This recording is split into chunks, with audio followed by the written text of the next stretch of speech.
위드팟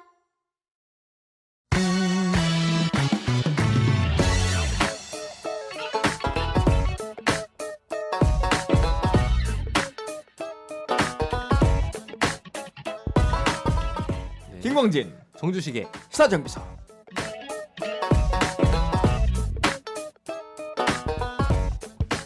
쉬는 시간에 먹은 이 리얼 군고구마 맛있는 것 같아요. 그렇게 특정 상품 얘기해도 되는 건가요? 어, PPL인가요? 혹시나 이 리얼 군고구마 사장님이 우리 방송을 들으신다면 광고 좀 해주세요. 네. 맛있네요. 미리 저희가 선 광고를 했습니다. 예. 저는- 아침에 하나씩 딱 들고 먹으면 괜찮더라고요. 이게 진짜 광고 같잖아.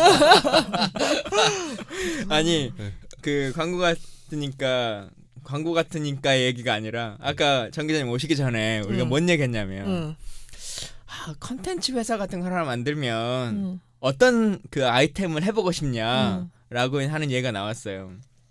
그래서 저는 뭘 해보고 싶냐면 제가 페이스북 쇼핑의 호구 중에 대표적인 사람이거든요. 진짜 베레백을 다 사본 사람이에요. 저돈데.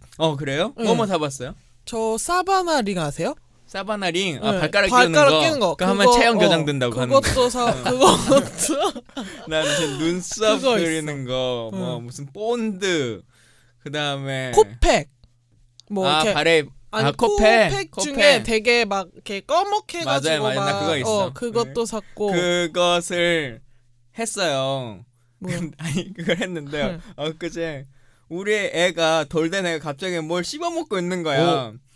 그 봤더니 그 얼굴 까맣게 팩하고 난 걸 씹어가지고 먹었어. 안돼. 여튼 무슨 얘기를 하려고 그러냐면 우리가 컨텐츠 회차를 해가지고 그 페이스북 광고에서 하는 그 광고 그대로 똑같이 제품을 사서 한번 해보자. 아 그게 진짜 효과가 있는지 없는지를 검증한다. 그 영상에서 나온 것처럼 되는지. 재밌다. 그래서 재밌죠. 내가 무슨 본드를 하나 샀어요. 외국인들이 막 나와 광고에 그 광고들 보면 뭐 외국 홈쇼핑 같은 데서 파는 거 그대로 이제 성취하는 거 있잖아요. 네. 샀어. 그러니까 본드를 붙인 다음에 뒷면에 있는 파란 레이저 같은 걸로 이렇게 딱 하면 엄청 강하게 굳는다고. 근데 그게 무슨 레이저 같은 게 아니고 진짜 누가 봐도 그냥 미니 전구야. 아무런 효과도 없고 심지어는 본드 자체도 약해. 그래서 한 번 쓰고 바로 버렸어요. 진짜 거기 쇼핑몰에서 선전하는 것처럼 똑같이 거기서 뭐 물병 붙이면 물병 연출도 붙여보고 똑같이 하는 거야. 재밌다. 무슨 종이 붙이면 종이 붙이는 거 해보고. 내가 왜 이 얘기를 하냐면 엊그제 우리 그 화장실 앞에 돌판 같은 걸로 만든 그 뭐라고 말하죠? 발판? 매트, 발판. 물 물 이렇게 잘 흡수한다고. 규조또? 나도 그거 있어. 뭐야? 나 이 호구들 진짜. 그거 너무 효과 없지 않아요? 그거 저 그래가지고 제가 제 집에 다쳤어요.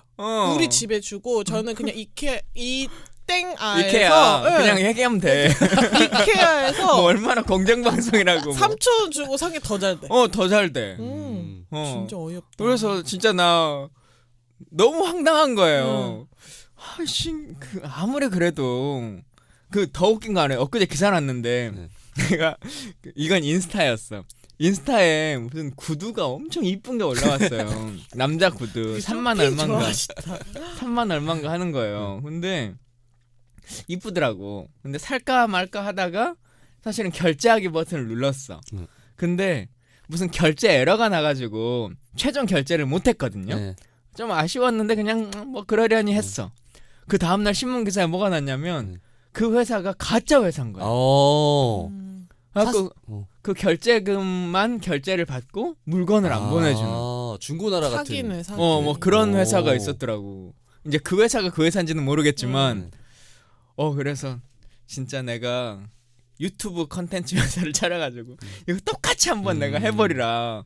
의원님이 여태까지 막 이런저런 아이디어를 방송에서 내셨는데 사실 다 별로였어. 다 별로였어요. 근데 오늘 딱 그 아이디어는 진짜 괜찮은 거야. 그래서 야 이거 하면은 진짜 좀 가능성이 유튜브 있겠는데? 대박 난다니까요. 네. 그거를 그래, 너무 같이 한번 해볼까요? 해볼까요? 알고 보니 이거 김강진 전 의원이 하는 거더라 하면은 뭐야? 왜 그런 거래? 김광진 왜 저런 거해? 이런 거 같아. 우리 아까 1편에서 말한 네. 갑자기 정치인 예능하고 혼자서 어. 그런 거랑 똑같죠. 근데 그런 호구들이 있어요. 항상 그 호구들만 당해. 눈썹 아니야. 그리기. 그다음에 여기 다운펌. 나운펌. 다운펌이 지난주까지만 해도 그 염색약 다운펌이었어요. 근데 다운펌 하신 거예요 지금? 아니에요. 근데 네. 갑자기 지난주부터는 전기로 이렇게 눌러서 한다고 하는 건데 좀 무서운데. 아니, 머리 다 탈 것 같아. 음. 분명히 우리 고데기만 살짝 나 고데기도 그 저는 페이스북에서 몇 개 샀어. 최근에 사고 싶은 게 뭐냐면 소소한 끼라고 해가지고 소소한 게 우리 와이프가 날마다 먹는데 그거 하고 싶어. 그거는 네. 영양가가 있는지는 모르겠는데 네. 맛은 괜찮아요. 그래요? 어. 그거 사고 싶어. 저 미숫가루 별로 안 좋아하거든요. 네, 네. 근데 괜찮아. 그거 사고 싶어. 그리고 뭔가 좀 씹히는 맛이 있어가지고 좋아. 응. 근데 처음에는 씹힌 맛이 있어서 좋았다. 근데 생각해 보니까 이게 양을 늘리기 위해서 안 갈고 그냥 그 뻥튀기 현미 같은 거 있잖아요. 약간 그걸 좀 여놓은 것 같아. 이거를 청취자분들한테 물어보고 싶은 게 이런 거를 정치인이나 기자들이 한다.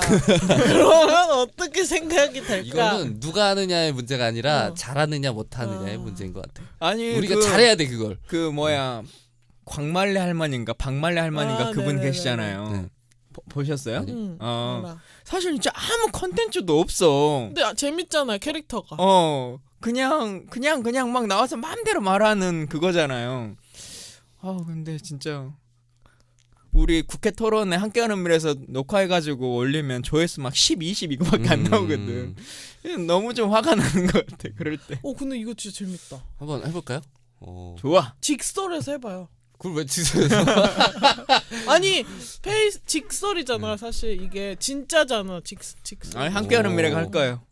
그냥 하세요. 재밌다. 쿨하게 양보해드립니다. 재밌다. 함께 여는 미래 화이팅. 근데 미디어널에서 이렇게 이런 건 하면 그 업체가 무슨 소송을 걸거나 그러진 않아요. 우리가 허위 사실을 얘기하면 근데 우리는 팩트 체크인 거잖아요. 그러니까 음. 이게 진짜 이 본드가 이게 붙는지 뭐 음. 진짜 이게 머리가 이게 잘 다운펌이 되는지를 우리가 확인하는 거니까 그거 가지고 소송하면은 안 되죠. 그래서 저는 생각해보니 그 다운펌 그거 좀 필요할 것 같아. 그러면 약간 제가 곱슬이라서 비오는 날은 이게 감당이 안 돼. 이거를 시사적으로 좀 풀면 광고 팩트 체크 약간 이런 식으로 해가지고. 그거 제가 볼 때 망할 것 같아. 이거는 병맛으로 가야 돼. 이건 뭐 시사 뭐 이런 얘기하면 안 돼.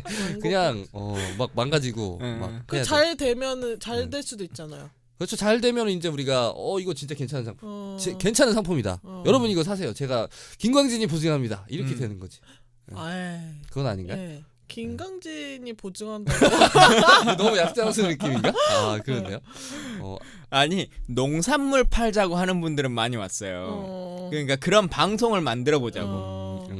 그래서 6시 내 고향처럼 하는 방송인데 이제 정치인이니까 가서 그 동네 뭐 군수나 이런 사람 인터뷰도 좀 하고 그리고는 제품 홍보도 하고라고 하는 그 편을 만들어 보자.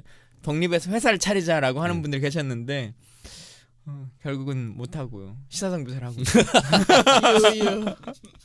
여튼. 야 이제 진짜 주제로 다시 돌아가서 우리 홍준표 대표 잘 계십니까? 갑자기. 깡친이잖아요, 홍준표. 네? 홍준표 대표랑 마크맨이잖아요, 깡친 마크맨. 벌써 아니에요. 마크한 지 몇 달이 지금 지났는데. 아니에요. 눈빛만 봐도 알아야죠. 홍준표 대표가 무슨 생각을 하고 계신지.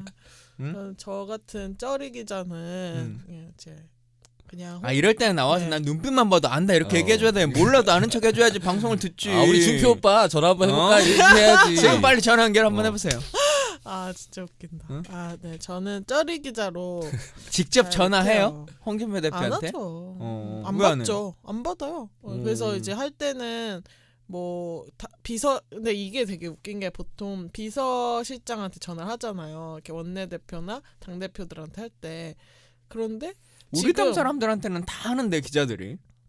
좀 민주당한테는 저도 그냥 하는 거 같아요. 아니 근데 왜냐면 제가 홍준표 대표한테는 직접 안 해봤고 김성태 원내대표랑 장제원 대변인하고는 전화를 해봤는데 대변인이야 뭐. 대변인이 저번에 얘기해도 되겠지? 근데 장제원 대변인이랑 전화를 했어요 한번. 네. 근데 저한테 엄청 뭐라고 하는 거예요.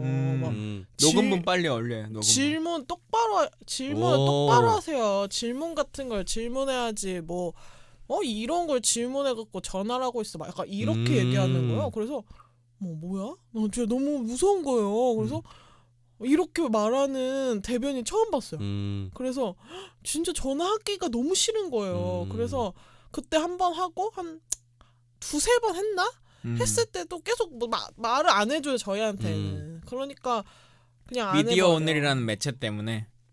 그것 때문인 건지 제가 뭘 물어봤냐면 그 당시가 뭐였냐면 MBN이 출입 정지당했을 때였어요. 그런데 그때 이제 출입 정지에 관해서 다른 기자들이 약간 불안감을 갖고 있었어요. 우리도 잘못해서 출입 정지되면 어떡하지? 이 생각하고 있어서 그랬는데 이제 장 대변인이랑 막 조금 친했던 기자들이 막 농담 따먹기를 하면서 야, 니네도 출입정지 시켜버린다.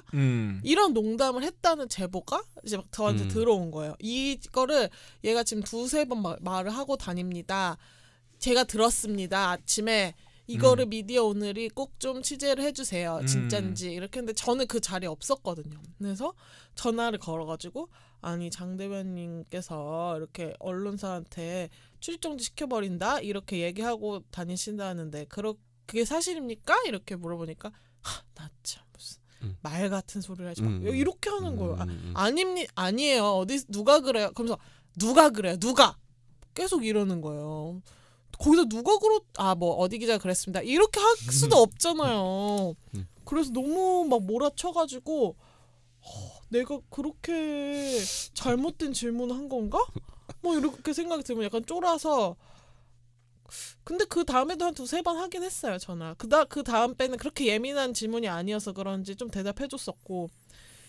근데 네. 그 보수 정당 입장에서는 미디어 오늘이나 뭐 민중의 소리나 이런 데 전화 오면 좀 껄끄럽고 받기 싫을 수도 있을 것 같기도 하고. 뭐 우리 같은 경우는 조선일보나 뭐 TV조선이나 막 이런 데서 연락 오면 잘 안 받기도 하고 받아도 그냥 좀 대충 최대한 인터뷰를 안 하려고 하기도 하고 뭐 하는데 이 느낌이 그런 게 있을 때가 있어요. 내가 아무리 설명을 해도 내 얘기를 쓰려고 하지 않아. 자기가 원하는 그 한 코멘트가 나올 때까지 계속 물어봐. 그게 안 나면 안 쓰고. 안 나오면 안 쓰고. 그래서 뭐 예를 들면 어떤 뭐 맥락이 있다 그러면 그런 전제가 될 수도 있겠지만 큰 틀에서 보면 뭐 이게 결론이잖아요. 그러면 그럴 수도 있겠지만이라고 하는 그것만 써. 근데 이게 아까 제가 민주당 사람한테는 그냥 전화하잖아요 라고 제가 네라고 해서 이것 봐 민주당은 뭐 무시하고 막 이렇게 생각하시는 분들도 있을 텐데 그게 아니라 민주당 의원님들은 전화 약간 잘 받아요 솔직히. 그래서 그 대변인이나 의원님들한테 직접 전화를 해도 전화를 받는 경우가 많아요. 그리고 보통 전화를 해서 안 받으면 문자로 남기거든요. 뭐 미디어 오늘의 누구인데요. 뭐뭐입니다 하면은 콜백을 해줘요. 미디어 오늘이니까 콜백하는 거예요. TV조선이면 콜백 잘 안 해주는데. 근데 그 자유한국당은 똑같이 취재를 해도 전화를 아예 안 받거나 콜백도 안 해주고 문자 답도 안 보내주기 때문에 그러면은 내가 취재를 그 사람한테 할 필요가 없는 거예요 사실. 그래서 그게 쌓이다 보니까 그리고 실제로 홍준표 지금 당 비서실장인 강효상 비서실장은 저희가 전화하잖아요. 일단 안 받기도 하고 모르는 번호로 그래서 돌려서 하잖아요. 미디어 오늘이랑은 인터뷰 안 합니다 이러고 끊어버려요. 근데 저희가 솔직히 계속 해봤자 아무것도 못 얻는데 할 필요가 없게 되는 거죠. 그 사람도 언론인 출신인데. 아니에요. 절대 안 받아요.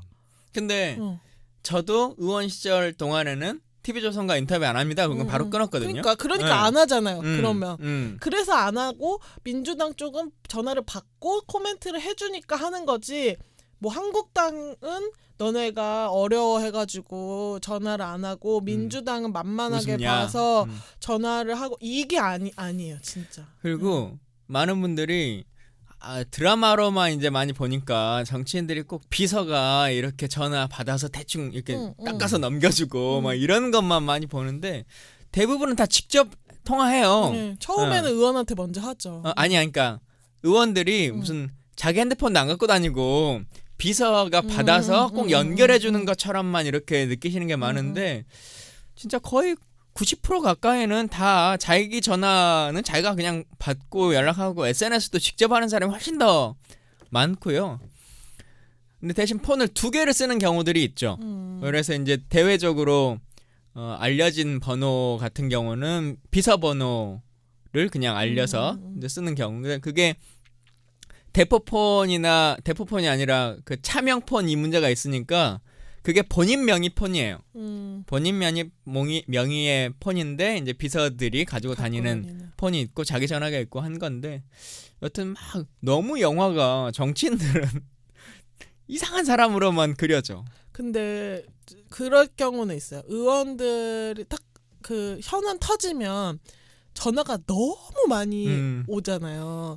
그래서 이제 좀 그럴 때는 전화하기가 약간 꺼려질 때도 있어요.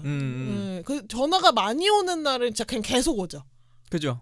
사안이 딱 터질 때. 근데 그 막 나한테 우호적인 매체냐 아니냐 아니면 뭐 불쾌한 질문을 하냐 뭐 이럴 때 또 기분이 나쁠 수도 있고 응대하기 싫을 수도 있는데 근데 그 장재원 같이 야 뭐 아니 무슨 그런 말도 안 되는 소리를 해 이렇게 얘기하는 거는 그냥 품성의 문제인 것 같아요. 그러니까 그죠? 기분 나쁘다고 그렇게 응대하는 정치인들이 뭐 몇이나 되겠어요. 아니 그리고 개별 정치는 나는 그럴 수 있다고 생각해요. 네. 나 싫으면 싫다고 난 인터뷰 안 할 수 있어. 근데 그렇죠, 그렇죠. 업으로서 대변인을 하고 있는 상태에서는 이건 서비스업이잖아요. 기자들에게 그렇죠. 하는. 그래서 그거는 전혀 잘못되는 거죠. 그냥 짜증이잖아. 그건 응대가 아니라. 그냥 내가 그러니까 일단 매체도 마음에 안 들고 질문도 마음에 안 든 거지. 그러니까 아니 질문 같은 질문을 해야지 이렇게 말하는 그거를 저는 속으로 생각해야 된다고 생각하거든요. 그러면 뭐 차라리 미디어오늘이랑 인터뷰 안 하겠습니다. 그냥 이러고 끊었는 게 낫어. 아니 그 질문 같지 않은 질문이라는 말도 이상한 게 당신이 이랬다는 걸 내가 들었다라는 거를 당신 입을 통해서 한번 확인하고 싶다라는 얘기인데 아니 그걸 왜 나한테 물어라? 그럼 누구한테 물어봐? 했냐고 물어보는 그러니까, 건데. 그러니까 강한 부정의 의미라고 생각을 했을 텐데 이거는 그냥 약간 품성에 좀 기본적인 자 그래서 좀, 홍준표 네. 대표는 어떻게 했습니까? 홍준표 통화 안 했습니까? 그래서 네. 그렇군요. 통화는 안 하죠. 그러니까 선거 요새 이제 안 하겠다 이렇게 네. 했잖아요. 네. 그럼 지금 뭐해요? 지금 그래서 유세를 계속 3일 전까지는 나갔었잖아요. 2일까지 맨날 나갔죠. 근데 3일에 안 나간다고 하고 오늘 저희가 녹음하고 있는 날은 현충일 6월 6일입니다. 네. 예. 이제 4일에는 아침에 오자마자 서민경제 2배 만들기 회의라고 해가지고 당회의를 열었어요. 그러니까 당대표가 어떻게 보면 가장 바빠야 되는 선거 일주일 전에 그냥 당사에 앉아가지고 회의를 하고 앉아 있는 거예요. 근데 그 회의도 저는 약간 웃겼던 게 이제 완전히 전략을 바꿨구나라고 생각한 게 이제 사실 홍 대표의 어떤 트레이드마크라고 하면 문재인 정부 까는 거 플러스 북한 문제, 북한에 대한 북풍에 대한 얘기를 한다거나 아니면은 뭐 빨갱이 뭐 이런 얘기 하는 게 약간 트레이드 마크였잖아요. 그런데 이제 그걸로는 안 된다라는 여론이 접수가 많이 된 것 같았어요. 그래서 경제 얘기만 하더라고요. 그래서 그날은 이제 서민경제 2배 만들기였고 사실 지금 최저임금 문제 같은 경우에는 민주당 내에서도 부작용이 있다라고 생각하시는 분들이 있다고 저는 생각하거든요. 사실 그렇게 생각하는 거잖아요, 그렇죠? 민주당 내에서 뭐 그렇게 밝힌 의원들이 많이 네, 있죠. 네. 그러니까 이게 진짜 이렇게 말을 하면은 무리가 아니구나. 자유한국당이 최저임금에 대한 부작용이나 이런 얘기를 강조하는 거는 무리가 아니고 맞구나라고 생각할 수 있으니까 거기를 중점으로 까자 이렇게 전략을 바꾼 것 같아요. 그래서 그날 뭐 건축협회 회장 영세상공인 회장 뭐 요런 분들 오셔가지고 얘기를 듣더라고요. 요새 건설업이 어떠냐 이런 우리가 지난번에도 얘기했지만 우리 사실 이제 클립으로 나오는 영상만 보고 다 그걸 판단해버리잖아요. 근데 홍준표 유세하면은 지금 부산에서도 서울에서도 그 빵빵 경적 소리 때문에 뭐 못한다 이제 이런 얘기들을 듣는데 실제로 현장의 전체 그림을 보면 어떤 것 같아요? 그러니까 우리는 그 빵빵하는 경적 소리 그리고 후보자가 직접 뭐 다른 데로 가버렸다 뭐 이런 얘기들만 주로 들었는데 광역단체장은 이제 독립적으로 활동할 수 있으니까 그렇게 하는 거고 그 외에는 보면 막 이렇게 같이 후보들이 따라다니고 막 하던데 실제 지지자들이나는 어떤 것 같아요? 사실 저는 이제 홍준표 대표 유세할 때는 못 갔고 이제 김문수 서울시장 후보 유세하는 건 몇 번 봤어요. 근데 일단 첫 번째 인상은 사람이 없다. 사람이 많이 없다. 그리고 이제 할아버지들이 많아요, 사실. 그래서 뭐 할아버지 분들이랑 인사도 하고 그런 게 있었는데 좀 웃겼던 게 최근에 좀 이것은 또 클립으로 나와서 사람들이 많이 보긴 했는데 서울역에서 했을 때 노숙자분한테 이렇게 갑자기 연설을 해달라고 한다거나 좀 약간 돌발적인 행동을 많이 김문수 하시더라고요. 씨가요? 네, 그러면서 어제 같은 경우에는 자기 친구를 그냥 불러가지고 뭐 유세를 그러니까 나랑 뭐 몇십 년 동안 같이 지냈던 친구야 막 이렇게 하면서 유세를 시킨다든지 조금 되게 좀 막 어떻게 보면 약간 막 한다 저렇게 해도 되나? 이길 생각이 없나? 저렇게 해도 되나? 그런 생각이 들었던 것 같아요. 네, 저는 그래서 일단 사람이 많이 없어요. 그래서 정말 한국당이 이번에 사실 여론조사가 너무 뒤지고 있잖아요. 근데 계속 한국당에서는 이게 잘못된 여론조사다라고 얘기를 하고 있어서 얼마나 가져갈지 진짜 궁금해요. 전 이번에. 그 의원님 질문은 실제로 홍준표가 유세에 나갔을 때 현장의 반응 어떠냐 이런 질문이셨잖아요.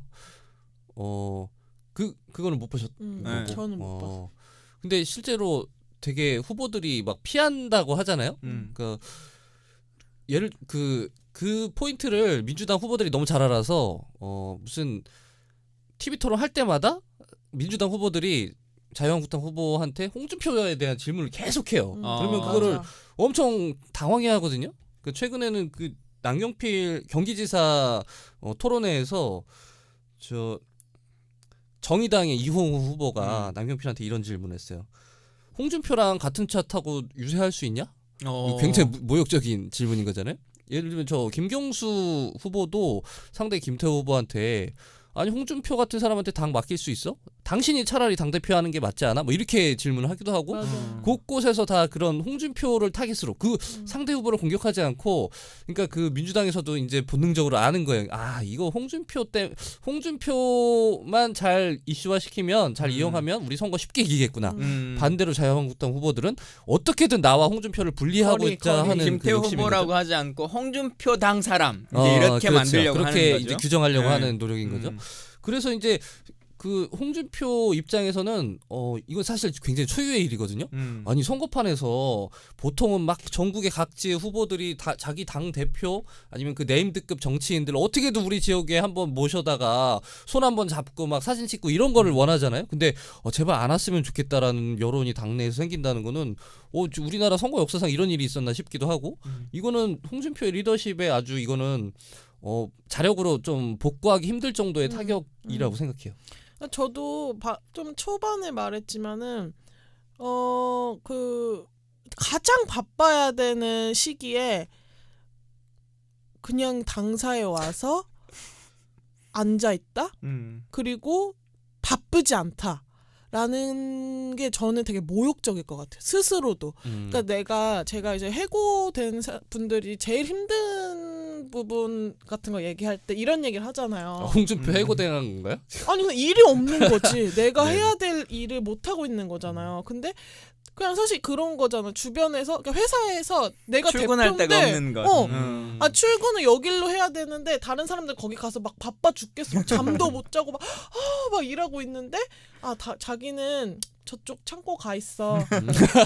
약간 그런 기분일 것 같은데 내가 당대 너무너무 모욕적일 것 같아. 근데 걱정 안 하셨어요. 왜냐면 이분이 정신승리의 달인이에요. 뭐라고 정신승리를 했냐면 내가 선거 유세를 하지 않았더니 그 효과가 막 나타나고 있다. 라고 페이스북에 적었어요. 떨어지고 있다고요? 자기 당 지지율이? 아니 그러니까 그 지지율이 올라가고 있다. 자기가 안 하는데 왜 올라가? 그러니까 그걸 뭐라고 썼냐면 페이스북에다가 자기가 선거 유세를 중단한 이유는 이번 선거를 지역 후보들 대결 구도로 몰고 가기 위해서다라고 포장을 했어요. 그러니까 당이 부각되기보다는 우리 후보들이 좀 돋보였으면 좋겠다 그런 의도로 자기는 중단했다. 그랬더니 다행히 유세 중단 이후에 언론의 중심이 우리 후보들에게 초점이 맞추어지고 저들은 대통령 지지율만 믿고 아예 나타나지 않는 후보도 있더라라고 정신승리를 하고 있어요. 그러니까 결론은 그거는 자기가 안 가는 게 더 좋았다. 그러니까 그 얘기를 이렇게 아름답게 포장해서 하고 있어요. 아, 저는 근데 뭐 겉으로 말은 그렇게 하지만 그렇겠죠. 센 척이겠죠. 그렇겠죠. 속으로 얼마나 사실 쪽팔리겠어요. 내가 당 대표인데 우리 내 직원들이 나를 오지 말라고 하는 거잖아. 너 때문에 안 되니까 오지 마. 이번 지방선거에서 전체적으로 보면 구의원 뭐 시의원 다 해가지고 4,016명 뽑아요. 네. 4,016명. 근데 진짜 민주당이 한 7-80% 가져가야 할 것 같아. 4,000명이나 뽑아요. 진짜 많이 뽑는다. 보궐선거 이제 거기에 12석 플러스 해야 되는데 12석도 그 우리가 김천의 후보 못 낸 지역 빼고는 11석은 지금 거의 오차범위 밖으로 이기고 있는 거잖아요. 네. 더 심지어는 김천도 무소속이 1등이에요. 그러니까 자유한국당은 단 한 군데도 지금 이기고 있는 지역이 없는 그런 상태여서 야 부산 해운대 이런데 민주당이 거의 한 15% 20% 가까이 이기는 거 보면은 진짜 대단하긴 대단한 것 같아. 전 진짜 이번에 선거 결과 사실 다른 이유 때문이긴 하지만 어떤 그 이유는 비밀로 하고요. 말도 안 하고 비밀부터 악물앙금이야. 일단 들어보죠. 이번 지선처럼 투표 결과에 대해서 되게 궁금하고 악망하고 막 이런 적이 처음이에요.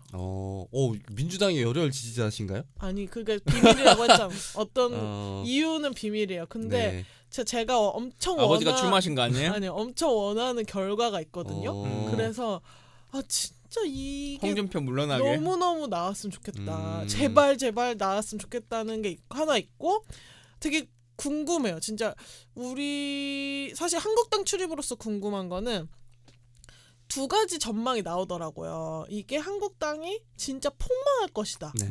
이게 있고 한 가지는 사실 지금 여론조사처럼 폭망은 아닐 것이다. 그러니까 이게 샤이보스들이 있기는 있다. 콘크리트가 갑자기 그렇게 사라지는 사람들이 아니다. 까보면 오히려 한국당이 선전할 것이다. 그래서 바미당을 확 데려갈 거다. 이런 전망을 하시는 분들도 있거든요. 그 전망은 자유한국당 사람들이 하죠. 그러니까 홍준표 아니에요. 꼭 그렇지 그래요? 않아요. 네. 홍준표 대표 뭐라 그랬냐면 왜곡된 여론조사로 우리 지지층이 아예 투표를 포기하게 하려고 방송사들이 난리다. 신문에서도 똑같은 방법으로 뭐 이런 식의 여론조사를 대대적으로 할 거다. 그리고 정태욱 대변인도 언론에서 발표되는 여론조사는 지금 여당이 압도적으로 유리한 것은 사실인데 예전 여론조사하고 지금 여론조사는 다르다. 이번에는 안심번호를 받아서 하기 때문에 연세 드신 분들이 이걸 막 계속 버튼을 눌러야 되는 상황인데 핸드폰 잘못한다. 네, 그렇죠. 스마트폰을 못 다뤄서 이게 지금 뭐 민심이 왜곡돼서 반영되고 있다라고 주장을 하고 그건 좀 말이 안 되는 것 같고요. 제 생각엔 그것보다는 투표율이 굉장히 낮을 확률이 높다. 지금 그래서 뭐 50% 정도로 나오면 투표율이 높아야지 좀 여당 지지자가 많았다는 그런 거는 항상 있어왔던 말이잖아요. 네. 근데 이번에는 너무 여론조사가 잘 나오기도 하고 재미가 없는 거예요, 사람들이. 이게 그래서 오늘 아침에 제가 본 기사 중에 뭐가 있었냐면 아무도 선거 공보물을 안 본다는 거예요. 왜냐면 너무 재미가 없어. 다 그냥 결과가 나와 있으니까 관심도 없고 그냥 북미 정상회담 어떻게 되나 이것도 제일 궁금하고 선거에는 아예 관심이 없다. 그래서 제 생각에는 투표율이 낮을 경우 지금의 여론조사보다 한국당 높게 나올 가능성이 있다. 그런 분석이 나와요. 저는 뭐 그런 거 약간 곧 정신승리라고 저는 생각을 하는데 근데 이 사람들이 이렇게 얘기하는 건 자유한국당 사람들이 실제 투표하면 이렇지 않을 거다라고 얘기하는 건 실제로 이렇게 믿어서라기보다 저는 그렇게라도 얘기해야지. 그렇죠. 안 하면 뭐 그러니까 선거 어떻게 지지층에 치르겠어요. 대한 메시지죠. 그러니까 투표율 말씀하셨는데 그 유권자들은 내가 지지하는 그 정치 세력이 크게 이기고 있거나 아니면 크게 질 거라고 전망을 하면 투표장에 가지 않아요. 그러니까 내 표의 가치가 되게 높아진다고 판단될 때가 언제냐면 박빙의 승부가 예상될 때, 그렇게 판단할 때, 그 중에서도 박빙으로 지고 있다고 판단할 때 내 한 표가 되게 가치가 높다고 생각을 하거든요. 예를 들면 예전에 그 노무현 대통령 당선되기 직전에 정몽준이 그 지지철회를 했어. 그러면 야 이거 뭐 내 주변에 모든 사람들 다 끌어가서 한 표라도 이제 행사하게 만들고 싶은 그런 욕구가 생기는 거잖아요. 근데 반대로 그 예전에 그 정동영 후보 같은 사람이 나갈 때 질 게 뻔한 선거 같아요. 그러면 내 표를 사표로 인식하고 투표장에 나가지 않아요. 그래서 이 자유한국당 사람들이 이렇게 얘기하는 건 우리가 여론조사상으로 이렇게 지고 있지만 실제로 투표장에서는 이렇게까지 지지 않을 거야라는 메시지를 주고 있는 거죠. 그러니까 이거를 뭐 그대로, 그리고 또 반대로 크게 이기고 있는 사람 진영에서는 약간 엄살이 필요하죠. 왜냐하면 우리가 크게 이기고 있습니다. 지지자 여러분 안심하세요라고 이렇게 얘기하지 않거든요. 아무도 그렇게 얘기 안 하는 게, 그렇게 얘기하면은 내 표의 가치가 별로 그렇게 중요하게 생각되지 않아서 투표장에 가지 않을까봐. 그러니까 예를 들면 부울경 같은 경우에 민주당이 뭐라고 얘기하냐면 이거 여론조사, 우리 민주당 지지자 여러분 여론조사 믿으면 안 됩니다. 오히려 반대로 샤이 보수가 등장하면 우리가 판세를 장담할 수 없습니다. 라고 오히려 약간 좀 엄살을 떠는 그런 식의 그 전략을 구사를 하죠. 조금 그래서 저는 사실 이번이 정치부 오고 첫 선거잖아요. 저번에 사실 국민의당이 만들어졌을 때 총선을 파견 뛰긴 했는데 그땐 파견이어서 그렇게 큰 애정이 없이 기사를 썼어요. 네. 근데 아니야, 애정이 있었어. 애정이 있었지만 지금처럼 근데 지금이 더 애정이 있어. 그래서 정말 총선 결과가 너무너무 궁금하고, 또 궁금한 지역이 이재명 남경필이거든요. 그러니까 그게 지금 차이가 굉장히 좁혀지고 있어요. 근데 그것도 어떤 차이 정도가 날까? 아직까지는 제가 뭐 뒤집혀질 거라고 생각은 잘 안 드는데 어떻게 보세요? 좀 경기도지사. 저는 그래도 이길 거라고 생각해요. 이재명 후보가 이길 거라고 그쵸? 생각하고, 아무래도 뭐 그렇죠. 갭차는 처음보다는 많이 줄어들겠죠. 여러 가지 상황들이 우리 쪽에도 있었고, 또 상대도 초기에는 그냥 홍준표 당 사람이었다가 이제는 남경필이라고 하는 걸로 자리매김을 점점 하면서 업무제 평가들도 좀 이루어지고 있는 것 같고, 그래서 뭐 물론 이기긴 할 텐데 이제 얼마나 줄여들까라고 하는 게 당락의 문제를 넘어서서 이제 이재명이라는 사람이 다음 수순으로 넘어가는 이제 대권일 때 언제까지 그게 유지될 것인가라고 하는 마지노선이 될 것 같고요. 그나마 말씀하세요. 저는 투표율은 60% 넘을 것 같아요. 투표율은 지난번으로 보면 2010년 했던 지방선거 때 54%였다가 2014년도에 56%, 56.8이었거든요. 근데 이때부터 이제 사전 투표가 돼요. 사전 투표가 되면 통상적으로 지금 평균으로 봤을 때 한 4~5% 정도씩 늘어났어요.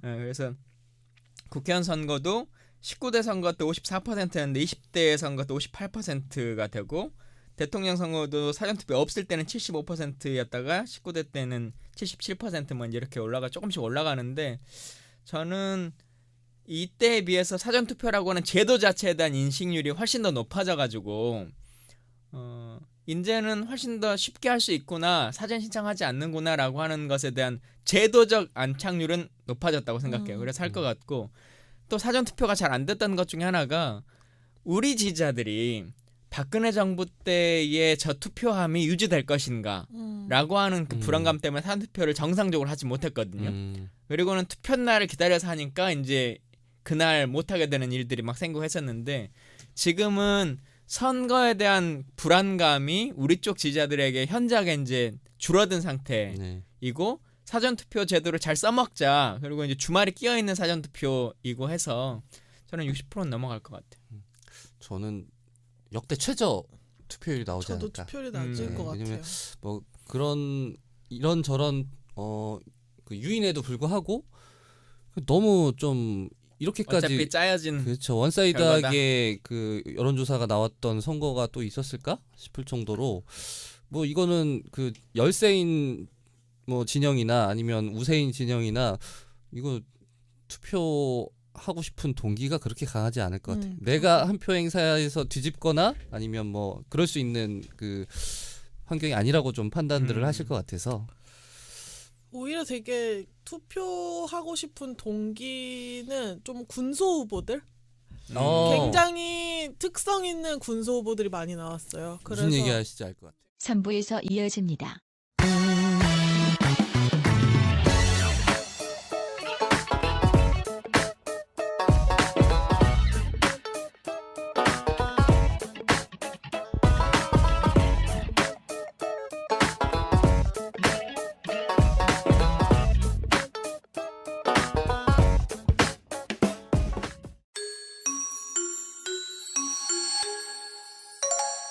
위드팟